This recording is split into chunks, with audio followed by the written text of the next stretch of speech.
दोस्तों तो नमस्कार। आपको इस उम्मीद करता हूँ स्वस्थ होंगे, मस्त होंगे। तो एक बहुत बड़ा वैकेंसी आ चुका है जो कि पटना मेट्रो के लिए है। पटना मेट्रो रेल में आप काम करना चाहते हैं तो जल्दी से आप फॉर्म फिलअप कर दीजिए। और इसमें हम बताएंगे कि 10th 12th ITI वालों के लिए कौन सा पद है, कितना सैलरी, एज लिमिट क्या लगने वाला है। तो आप लोग अगर मेट्रो में काम करना चाहते हैं तो आपके लिए बहुत सुनहरा ऑफर आया है। तो आप लोग जल्दी से जल्दी ये काम कर लीजिए, न तो आप बहुत पछताएंगे। तो आप वीडियो को थोड़ा सा स्किप करके मत देखिए, हम पूरा डिटेल्स में बताने वाला हूँ, A to Z जानकारी। तो आप वीडियो में बने रहिए। ले चलते हैं वॉल के स्क्रीन पर, दिखाते हैं कि क्या है अपडेट। और सबसे पहले आपसे रिक्वेस्ट है एक कि अगर वीडियो के पहली बार देख रहे हैं इस चैनल पर तो जल्दी चैनल को सब्सक्राइब कर लीजिए। इसे अकॉर्डिंग आपको अपडेट मिलता रहेगा। आप वीडियो को लाइक शेयर जरूर कीजिए।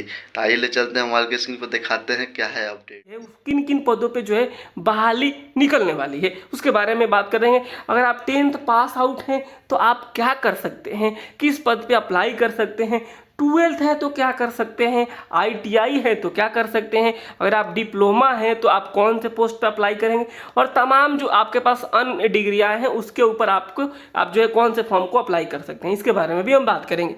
और किन पदों पे बहाली आ चुकी है इसके बारे में भी बात करेंगे। देखिए, सबसे पहले आप समझिए, मैं बात करूंगा ITI वालों का, क्योंकि जो है टेक्निकल काम है, ITI की जो है बहाली काफ़ी निकलती है। चाहे वो पटना मेट्रो की बात करें तो अभी बहाली आनी है, क्योंकि जो है बहुत ही जल्दी मेट्रो चालू होने वाला है।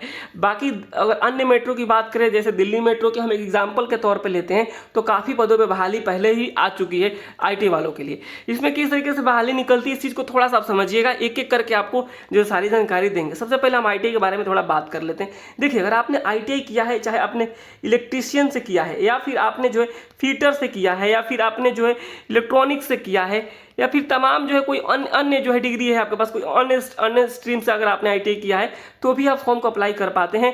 और यह ITI का जॉब होता है जिसे आपको टेक्नीशियन कहा जाता है या फिर आपको मेंटेनर कहा जाता है। ये इस पोस्ट के नाम से यह बहाली निकलती है। बहुत ही अच्छी जो है जॉब होती है, और इसकी सैलरी सुन के आप चौंक जाएंगे। मैं आपको बता रहा हूँ, चौंक जाएंगे। सैलरी भी बताएंगे आपको इसी वीडियो में। पहले आप समझ जाइए कि ITI वालों के लिए जो क्या होता है, आप टेक्नीशियन या फिर मेंटेनर के पद पे फॉर्म को अप्लाई कर सकते हैं। ये ITI वालों के लिए होगा। क्लियर। अब हम दूसरा जो देखते हैं, डिप्लोमा। अगर आपने डिप्लोमा किया है या बीटेक किया है तो आप कौन से फॉर्म के लिए अप्लाई कर पाएंगे, या फिर आपने ग्रेजुएशन भी किया है तो आप कौन से फॉर्म को अप्लाई कर पाएंगे। सबसे पहले डिप्लोमा और बीटेक वालों को देखिए, तो ये लोग जो हैं JEE के लिए एलिजिबल होते हैं। JEE यानी जिसे जूनियर इंजीनियर कहा जाता है, इसके लिए आप फॉर्म को अप्लाई कर पाते हैं। कौन से, डिप्लोमा या फिर आप बीटेक किए हुए हैं तो ये आप JEE बन जाएंगे। क्लियर हो गया। ये इनकी भी सैलरी आपको बताएंगे। तो आप अगर आपने डिप्लोमा या बीटेक किया है तो आप JEE बन सकते हैं। अगला जो है बात करते हैं, अगर आपने बीटेक किया है या फिर ग्रेजुएशन किया है, बीटेक या ग्रेजुएशन वाले के लिए एक और ऑप्शन से मिलता है कि आप जो है स्टेशन कंट्रोलर, स्टेशन जो है कंट्रोलर आप बन सकते हैं। स्टेशन कंट्रोलर बन सकते हैं, या फिर आप ट्रेन ऑपरेटर बन सकते हैं, TO बन सकते हैं। जिस तरीके से आप देखे होंगे इंडियन रेलवे में जो है जो ट्रेन चलाते हैं उनको लोको पायलट कहा जाता है, लोको पायलट। यहाँ पे आप जैसे हम किसी भी मेट्रो में चलाते हैं कोई ट्रेन तो उसे TO कहा जाता है। तो जो लोग ग्रेजुएशन किए होते हैं या फिर बीटेक किए होते हैं वे इस फॉर्म को अप्लाई कर पाते हैं। किसका, स्टेशन कंट्रोलर या फिर TO का। इस बात को आप जो है स्पष्ट रूप से समझ लीजिए। ये हो गया।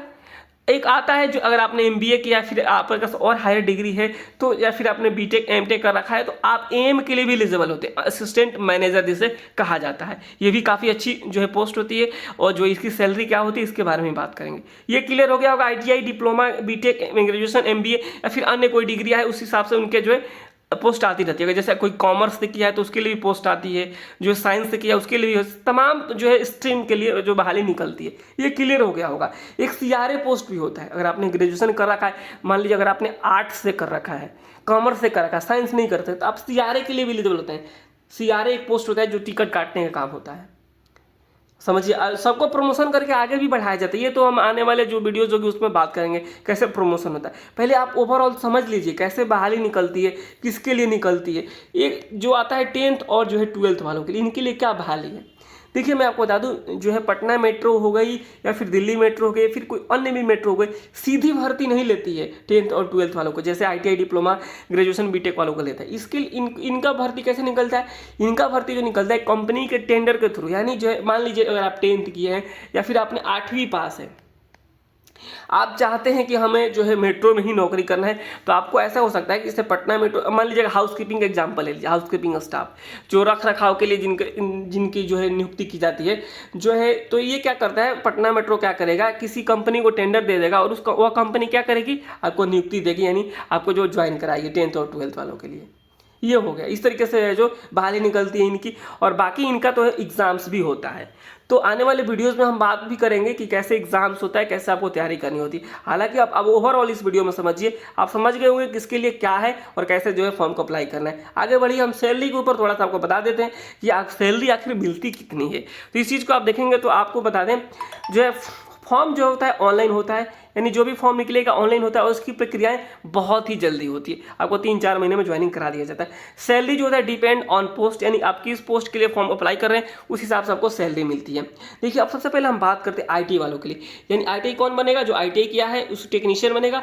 और टेक्नीशियन की आपको जो बेसिक सैलरी आपको बता दें, जो बेसिक सैलरी जो होती है 25,000 रुपये होती है। बेसिक, कोई भी सरकारी नौकरी की तैयारी करता है या फिर सरकारी नौकरी में, तो उसे पता है कि जो है सबसे पहले किसी भी नौकरी में जो बेसिक एक पे होता है उसके ऊपर क्या मिलता है, उसके मिलता है ऊपर HRA। HRA क्या होता है, हाउस रेंट अलाउंसेंस, यानी जो रहने के लिए एक तरीके से सरकार देती है। अगर फ्लैट नहीं देती है तो क्या करती है, HRA देती है। और यहाँ इसके अलावा मिलता है क्या, मिलता है DA, यहाँ पे मिलता है क्या, IDA। या क्या होता है, डियरनेस अलाउंसेंस होता है जिसे महंगाई भत्ता कहा जा सकता है। कई जगहों पे TA भी मिलता है, ट्रैवलिंग अलाउंसेंस। कई जगहों पे और भी मेडिकल की सुविधाएं मिलती है, पर्क्स मिलते हैं, पर्क्स भी मिलते हैं। तो इस तरीके से जो है तमाम चीज़ें मिलती है जो कि परसेंटेज में होता है। अगर दिल्ली मेट्रो की बात करें, यहाँ पे 30.5% के आसपास पर्क है। यहाँ पे IDA की बात करें तो यहाँ पे जो 50% के प्लस है। HRA दिल्ली जैसे शहरों में जो 27 से जो है 30% जो HRA मिलता है। वहीं पटना मेट्रो की बात करें तो यहाँ पे जो है आपको 18% के आसपास जो HRA मिल सकता है, क्योंकि छोटा शहर है, बड़े शहरों में ज़्यादा मिलता है। और TA डिपेंड ऑन जो है सिटी और depend on organisation rule regulations. यानी आप समझेंगे कि जो इनकी जो सैलरी होती है सबको जोड़ दिया जाए, यानी बेसिक 25,000 के साथ HRA DA सबको जोड़ दिया जाए तो आपको यहाँ पे इनकी सैलरी 45,000 रुपये तो आपको इन हैंड मिल जाएगी, हाथ में आ जाएगा। ग्रॉस तो छोड़ दीजिए, ग्रॉस तो और ज़्यादा होता है। यहाँ पर आपको 45,000 रुपये इन हैंड मिल जाएगा IT टेक्नीशियन। यानी इतनी अच्छी जो है आपको सैलरी मुझे नहीं लगता है किसी भी कहीं भी किसी भी जो है आपके जो है ऑर्गेनाइजेशन में मिलेगा IT वालों के लिए। यहाँ पे देखिए, डिप्लोमा वालों के लिए मैं बात करता हूँ, डिप्लोमा या फिर आपने BTech किया है, आप JEE का फॉर्म अप्लाई कर रहे हैं, इनका जो बेसिक होता है, जैसे यहाँ इनका 25,000 हो रहा है, इनका कितना होता है, 37,000 रुपये बेसिक होता है। 37,000 रुपये बेसिक। इसके ऊपर इनको भी मिलता है HRA, हाउस रेंट अलाउंसेंस, IDA, यानी यहाँ पे डियरनेस अलाउंसेंस, जिसे महंगाई भत्ता कहा जाता है। मान लीजिए 50% लीजिए नहीं महंगाई भत्ता, तो 18,000 प्लस हो गया ना, 18,500 हो गया। यहाँ पर जोड़िए ना, HRA यहाँ पर जोड़ लीजिए। अगर मतलब खराब से खराब शहरों में रहेंगे तो यहाँ 20% आपको मिल गया, तो जोड़ लीजिए कितना हो गया, 37 से गुणे 2, 7400 रुपये हो गया। उसके बाद से आपको पर्क्स मिलता है। पर्क्स भी जो है आपको यहाँ पे आपको 30% के आसपास जो है पर्क्स मिलता है, डिपेंड ऑन ऑर्गेनाइजेशन। तो यहाँ पे आप देखिए पर्क भी जो है 10,000 से ज़्यादा हो गया। अब जोड़िए कितना सैलरी बन जाए। यानी इस तरीके से जो है सैलरी, इसके अलावा और भी जो है आपको मेडिकल की सुविधाएं मिलती है, तमाम जो चीज़ें मिलती है। और सैलरी क्या हो जाती है इनकी, 70,000 रुपये हो जाती है। डिप्लोमा BTech अगर आपने किया है, अगर आप JEE का फॉर्म भरते हैं तो यहाँ पे आप देखेंगे जो डिप्लोमा या फिर ग्रेजुएशन आपने किया है, कंट्रोलर के पोस्ट पे आप फॉर्म भरते हैं, तो यहाँ पे इनकी भी जो बेसिक क्या होता है 37,000 रुपये ही होता है। लेकिन वहीं एक और पोस्ट आता है इसमें, उसके बारे में हम थोड़ा सा बात कर लेते हैं। जो अगर आपने आर्ट्स से किया हुआ है तो इनका जो बेसिक होता है 35,000 रुपये होता है इनका बेसिक, जो जिसे CRA कहा जाता है, CRA पोस्ट के लिए। और इनको हम बता दें आपको, जो इनकी भी जो ग्रॉस सैलरी होती है आपको 65,000 के आसपास जो इनकी भी बन जाती है CRA की। यानी सैलरी तो पूरा मिलता है, लेकिन आप जो चीज़ करना है वो कर ही नहीं पाते हैं। आपको जानकारी ही नहीं हो पाती कब बहाली निकलती है, कब आवेदन होता है, कब एग्ज़ाम होता है, कब क्या चीज़ें होती है, क्योंकि आप सही जानकारी रखना ही नहीं चाहते हैं या फिर आपको मिलती ही नहीं है। तो आप लोग सही वीडियोस देखा कीजिए, सही ग्रुप ज्वाइन करके रखा कीजिए, आपको सही जानकारी मिलेगी। ऐसा नहीं है कि आप खूब पढ़ रहे हैं तो नौकरी हो जाएगा, ऐसा कुछ भी नहीं है। खूब पढ़ रहे हैं, पढ़िए, अच्छी बात है, लेकिन जानकारी भी रखिए तभी नौकरी होगा। ये भाग दौड़ भरी ज़िंदगी है, यहाँ पे किसी के पास समय ही नहीं है आपको फ़ोन करके बताने के लिए चलो भाई फॉर्म निकल गया, फॉर्म भर देना। सब कोई बहुत ही बिजी है। तो आप अच्छे वीडियोस देखिए, अच्छे जो है संगत में रहिए, ताकि जो आपको अच्छी जानकारी मिले। तो मैंने आपको बता ही दिया ना किस तरीके से सारी चीज़ें होती है। अब एक बात निकल कर आती है, एक AM पोस्ट की हम थोड़ा सा बात कर लेते हैं। AM की जो बात करें, AM की जो बेसिक आपको बता दें 50,000 रुपये होता है बेसिक। उसके बाद HRA DA तमाम चीज़ें मिलती हैं, इनकी एक सैलरी 1 लाख से ऊपर होती है। तो इस तरीके से सैलरी का मैं बता रहा हूँ स्ट्रक्चर, इस तरीके से सैलरी मिलती है। पैसे तो खूब हैं, लेकिन आप जो है फॉर्म भरेंगे, एग्ज़ाम पास करेंगे, तभी आपकी नौकरी होगी। तो इसलिए आप लोग तैयारी शुरू कर दीजिए। देखिए, इसका कोई अलग से स्पेशल तैयारी भी नहीं होता है। अगर आप कोई जो है ITI किया हुआ है, वो जो अगर आप वो ALP की तैयारी कर रहे हैं, टेक्नीशियन की तैयारी कर रहे हैं, तो उसी में निकल जाएगा। तो आप जो है क्या कीजिए, हमारे चैनल को सब्सक्राइब करके रखिए। जैसे ही फॉर्म आएगा मैं आप सभी को सूचित करूंगा। मेरा जो है एक तरीके से जो है कर्तव्य बनेगा, क्योंकि आप हमारे चैनल को सब्सक्राइब करके रखेंगे। या फिर हमारे जो व्हाट्सअप ग्रुप को भी ज्वाइन कर सकते हैं, वहाँ पर मैं आपको अपडेट देते रहता हूँ।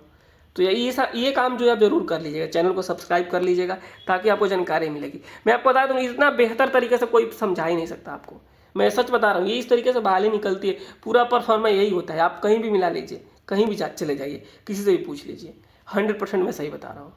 तो ये सारी चीज़ें हो गई। सैलरी आप समझ गए कि कैसे बहाली निकलती है, इस चीज़ को भी आप समझ गए। अब एक और आपको कोई सवाल है तो आप हमें कमेंट बॉक्स में भी लिख सकते हैं।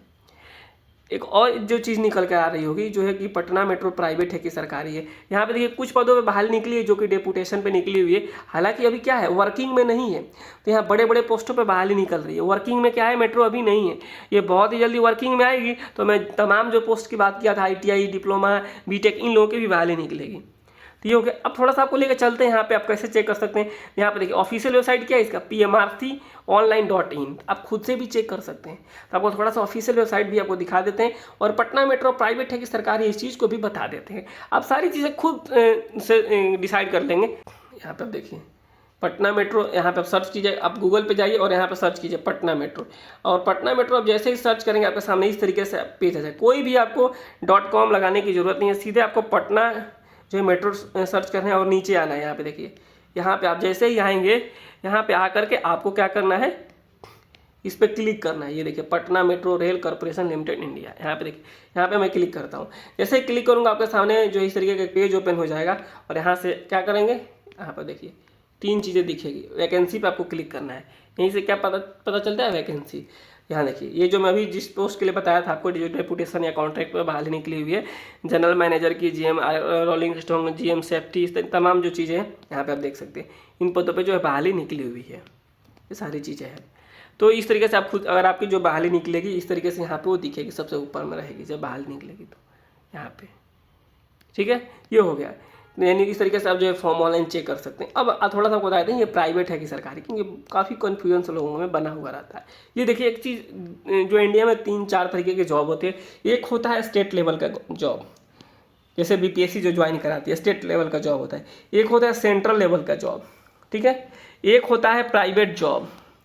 एक होता है जो है PSU, पब्लिक सर्विस, जो है यहाँ पे PSU के अंदर क्या होता है, ये joint venture of government of India and government of Bihar. यहाँ पटना जो मेट्रो की बात करेंगे तो ये क्या है, ज्वाइंट वेंचर है। किसका है, गवर्नमेंट ऑफ इंडिया और गवर्नमेंट ऑफ बिहार, दोनों को मिलाकर बना है। यानी इस पे जो है दोनों का रूल रेगुलेशन लागू होगा। दोनों जो है, चाहे वो पटना मेट्रो हो चाहे कोई भी मेट्रो हो, वहाँ का स्टेट जो है होता है, वहाँ पे स्टेट का जो है वहाँ आधिपत्य होता है। यानी एक तरीके से आप कहेंगे स्टेट का भी उसमें हिस्सा होता है, और जो है सेंट्रल लेवल का भी हिस्सा होता है। इन दोनों को मिलाकर इस कंपनी को बनाया जाता है, इसलिए PSU करना आती है। ये अपना प्राइवेट है, इसे प्राइवेट नहीं कर सकते आप, एक तरीके से इसे सरकारी ही मानिए। ये ज्वाइंट वेंचर होता है। तो आप समझिएगा इस बात को, प्राइवेट नहीं है। आप लोग जो है इस चीज़ के ऊपर भी ध्यान और नज़रें बना के रखिएगा।